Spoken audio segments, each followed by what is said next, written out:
दोस्तों, आपको मालूम है कि 16 नवंबर को एम्प्लॉय जॉइंट एक्शन कमेटी की तरफ से तारीखी इंतखाबात अमल में लाए गए और ये इंतखाबात 20 साल के अरसा में पहली बार हुए। पहली बार जम्मू कश्मीर के मुलाजमीन को अपनी क़यादत का इंतखाब करने में का मौका मिला और इसके लिए एम्प्लॉय जॉइंट एक्शन कमेटी में मौजूद 42 ऑर्गेनाइजेशन जो रजिस्टर्ड हैं हमारे साथ, उनको हिस्सा लेना था, लेकिन 36 ऑर्गेनाइजेशन ने वोटिंग में हिस्सा लिया। 5 ऑर्गेनाइजेशन ने अपनी मेंबरशिप को वक्त मुकर्रर पर रिन्यू नहीं किया था, इसलिए इलेक्शन कमीशन ने उनके वोट के हक को उस वक्त तस्लीम नहीं किया। 36 वोट्स जो पाल हुए, उसमें जितनी भी यहाँ की लीडरशिप है उन्होंने हिस्सा लिया और इस तरह से इन इंतखाबात को खुश उसलूबी से पाया तकमील तक पहुँचाया गया। मैं आपकी नोटिस में लाना चाहूँगा कि ये एक सुनहरी मौका था मुलाजमीन के लिए, खुशी का मौका था हमारे लिए, लीडरशिप के लिए भी, क्योंकि आपने देखा होगा कि 20 साल में हमारे पास एक मुनज़्ज़म क़यादत थी, लेकिन पिछले 2 साल से क़यादत का फुक़दान था। लोग अलग अलग बोलियां बोलना शुरू हो गए थे, इसलिए यह ज़रूरी समझा गया कि एक ऐसी क़यादत को सामने लाया जाए जिस पर एम्प्लॉय जॉइंट एक्शन कमेटी की जुमला जो लीडरशिप है उनका एतमाद होगा और मुलाजमीन का भी एतमाद होगा। मैं आपसे एक इम्पॉर्टेंट बात शेयर करना चाहूँगा। लीडरशिप को डिटरमाइन करने के लिए चंद उसूल वज़ा किए गए हैं जो यूनिवर्सली एक्सेप्टेड हैं। नंबर 1 ये कि एक लीडर ऐसा हो जिसके पीछे सारी कौम हो, उनको फिर मैंडेट की ज़रूरत नहीं पड़ती। लेकिन जब इख्तलाफात सामने आए, जब कन्फ्यूजन हो, तो यूनिवर्सली एक्सेप्टेड एक प्रोसीजर है जो सेट किया गया है, तमाम दुनिया में माना भी जाता है, वो वोटिंग का सिलसिला है, democratic process. Employ joint action committee ने यह फैसला किया कि हम डेमोक्रेटिक प्रोसेस को अपनाते हुए लीडरशिप का इंतखाब करेंगे। उसके लिए दोस्तों मैं आपकी नोटिस में लाना चाहूँगा, बाज़ाब्ता एक कमेटी बनाई गई जिसे हमने कॉन्स्टिट्यूशन का नाम दिया। और मैं आपकी नोटिस में एक बात बीच में मुझे याद आ गया, जब एम्प्लॉय जॉइंट एक्शन कमेटी के कुछ लोग इस organisation employ joint action committee से अलग गए, I was not part of that EJAC. मैं इजेक में तब नहीं था, मैंने इजेक में ज्वाइन किया उसके बाद ये देख करके एक्चुअल प्लेटफॉर्म कौन है और एक्चुअल लीडरशिप कौन है, तब मैंने यहां पर ज्वाइन किया। कॉन्स्टिट्यूशन कमेटी बनी और कॉन्स्टिट्यूशन कमेटी में कुछ लोग थे जिनके मैं नाम आपके सामने रखना चाहूंगा, जरूरी है। और ये कॉन्स्टिट्यूशन कमेटी में मोहम्मद अकबर खान जो उस वक्त प्रेसिडेंट थे टीचर्स फोरम के, कॉन्स्टिट्यूशन कमेटी में Manzoor Ahmad Pampuri, president urban local bodies employees united forum, mister Latif Ahmad Malik, president all laboratory paravets, mister Sajad Ahmad Parray, chairman constitution chairman Kashmir PHE joint employees association. अब जो लोग आपके सामने आए और ये कहा कि कॉन्स्टिट्यूशन नहीं बना है और ये कह रहे हैं कि हम कॉन्स्टिट्यूशन बना रहे हैं, और उनमें से एक आदमी जिसका नाम यहाँ पर है वो कह रहा है कि मैं नया कॉन्स्टिट्यूशन बना रहा हूँ, ये पेपर आपके सामने है जिस पर दस्तखत हैं, और इस कॉन्स्टिट्यूशन ने फैसला किया कि हम यहाँ पर इलेक्शन करेंगे 16 तारीख को। उसके बाद एक और बात, इंतहाई गैर जिम्मेदाराना बात की, वो कि I feel below dignity to respond to that question, लेकिन फिर भी आपकी नोटिस में लाना चाहूंगा। कहा गया है कि जो वहां पर इलेक्शन हुए 36 जो वहां पर लोग थे वो लीडर्स नहीं थे, किराया पर लाए गए लोग थे। ये 36 लोगों की लिस्ट आपके पास है जो अखबारात ने शाया की है, आज की तामील इरशाद में है। ये एक आदमी को चैलेंज किया जाए, एक आदमी को चैलेंज किया जाए, मैं अभी इसी वक्त यहां पर रिजाइन करूंगा, लेकिन आप लोगों के पर एक जिम्मेदारी आयद होती है।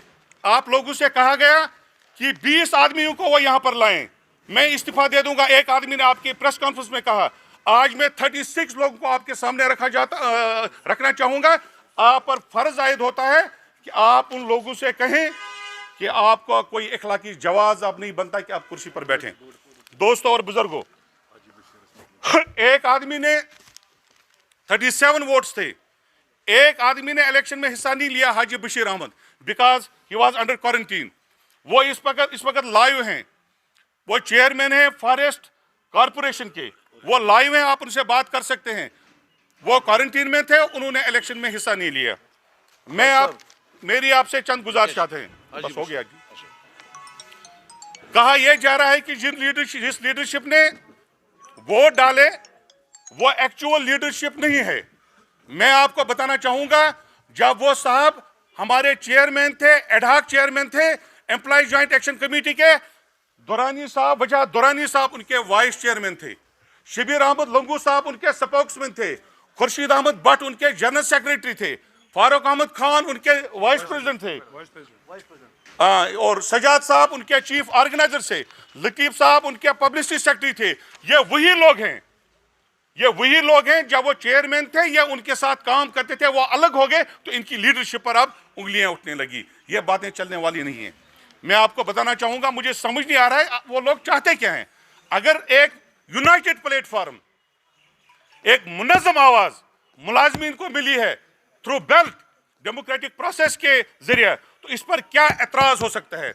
मुझे बड़े अफसोस से कहना पड़ता है, आपकी प्रेस कॉन्फ्रेंस में एक आदमी ने दावा किया कि मैं लेक्चरर्स फोरम का चेयरमैन हूं और यहां पर और कोई लेक्चरर्स फोरम नहीं है। मेरे साथ इस वक्त डॉक्टर फैसल नईम, वो हेड करते हैं लेक्चरर्स फोरम जम्मू कश्मीर को। 2010 में लेक्चरर्स एसोसिएशन बनी है और ये गवर्नमेंट के साथ आज तक की कॉरेस्पॉन्डेंस है लेक्चरर्स एसोसिएशन की। जो लोग दावा करते हैं कि मैं उनसे कहना चाहता हूं कि इन डॉक्यूमेंट्स को जवाब दिया जाए आपके जरिए। मैं अपना केस आपके सामने रखता हूं। आप देखिए कि लेक्चरर्स एसोसिएशन के साथ सरकार ने आज तक कितनी कॉरेस्पॉन्डेंस की है। तो यह दावा भी गलत है। एक और दावा हुआ, यह कहा गया कि हम स्कूल एजुकेशन कोऑर्डिनेशन कमेटी के चेयरमैन हैं। स्कूल एजुकेशन कोऑर्डिनेशन कमेटी के चेयरमैन कैसे बन गए? टीचर्स फोरम एक उसकी इकाई है, मैं बजाय खुद उसका चेयरमैन हूं। लेक्चरर्स एसोसिएशन यहां पर है, कंटिजेंट पेड एम्प्लॉयज एसोसिएशन यहां पर है, टीजैक यहां पर है। मुझे समझ नहीं आ रहा है कि स्कूल एजुकेशन कोऑर्डिनेशन कमेटी कहां से बनी। मेरी उनसे गुजारिश है कि वो आसमान की तरफ थूकना बंद कर दें। ये जो यूनाइटेड लीडरशिप है, डेमोक्रेटिक प्रोसेस है जो सामने आई है, मेरी उनसे गुजारिश है, इल्तिमास है, मजीद कन्फ्यूजन का शिकार मुलाजमीन को न करें सिर्फ इसलिए कि अपने इक्तिदार के लिए। मेरी उनसे गुजारिश है कि आज मौका मिला है तमाम मुलाजमीन को, जम्मू कश्मीर के 4.5 लाख मुलाजमीन को, कि वो एक प्लेटफॉर्म पर जमा हुए हैं। एक लीडरशिप सामने आई है, थ्रू डेमोक्रेटिक प्रोसेस आई है, इलेक्शन हुआ है बाज़ाब्ता। इस लीडरशिप को ताउन दे दें, वो सपोर्ट करें। अगर सिर्फ लड़ाई कुर्सी की है तो अल्लाह ताला गवाह है मुझे, मैं ये कुर्सी खाली करने के लिए तैयार हूं। मैं मोहताज तारफ नहीं हूं। मेरी प्रॉब्लम ये नहीं है कि हम कुर्सी पर बैठें और यहाँ पर लीडरी करें। लीडरी करने का सवाल पैदा नहीं है। ये जो क़यादत यहाँ पर है, 5th पे कमीशन का जिक्र किया, 6th पे कमीशन गया। जब मैं कोट बिलवाल जेल में था 6th पे कमीशन के हवाले से, मैंने तो आप में से किसी को वहां नहीं देखा। आपने कैसे दावा किया कि हमने कुर्बानियां दी हैं? कुर्बानियां तो इस क़यादत ने दी है, कुर्बानियां तो इस शख्स ने दी है जिसकी सारी उम्र फारूक अहमद खान साहब की उम्र मुलाजमीन की खिदमत में लगी है। कुर्बानियां तो खुर्शीद अहमद भट्ट साहब की हैं, शबीर अहमद लंगू साहब की हैं, वजह दुरानी साहब की हैं, और जितने भी हमारे यहाँ पर लोग बैठे हैं उनकी कुर्बानियां। मेरी आपसे गुजारिश है मीडिया वालों से, मैंने परसों भी बात कही थी, आप खरे और खोटे में आपको अब टाइम आया है, उसमें तमीज करने की जरूरत है। हर चौराहे पर अगर 2-2, 3-3, और ये कौमी आपके पास आपका फर्ज बनता है कि आप देखें कि सही लीडरशिप कहां पर है। अगर आप अपना रोल नहीं करेंगे तो वक्त करीब है जब फ्रेगमेंटेशन हो जाएगी, मुलाजिम फिर से बिखर जाएगा। और जो 2 साल से सुकूत तारी था मुलाजिमिन क़यादत पर, उनके मामलात और मसाइल इल्तिवा में पड़े हैं, खौफ का शिकार हैं। वो आए दिन नए ऑर्डर्स निकलते हैं सरकार की तरफ से, 22 और 48 आपने सुना होगा। इस तरह के ऑर्डर, कन्फ्यूजन हो रहा है। इस तरह के ऑर्डर्स को तोड़ करने के लिए एम्प्लॉइज जॉइंट एक्शन कमेटी सामने है और हम तैयार करते हैं, बल्कि मुलाजमिन से वादा करते हैं हम किसी भी सूरत में आपकी डिग्निटी पर, ऑनर पर किसी भी तरह का कंप्रोमाइज नहीं करेंगे। और एक और सवाल, यहां पर हर प्रेस कॉन्फ्रेंस में, परसों भी आप में से किसी ने सवाल किया था, हमसे भी सवाल किया था, हर प्रेस कॉन्फ्रेंस में कैजुअल लेबर्स, आरजी मुलाजमीन को, बेचारों को उनका नाम लिया जाता है, उन पर सियासत की जा रही है। ये क्या माजरा है? अगर उनका कोई लीडर है, हमें क्या एतराज हो सकता है? आप उसके सामने दूसरे लीडर को यहां पर खड़ा करके रखिए और उनका जो असली मौक़िफ़ है उसको डाइल्यूट करने की कोशिश करें।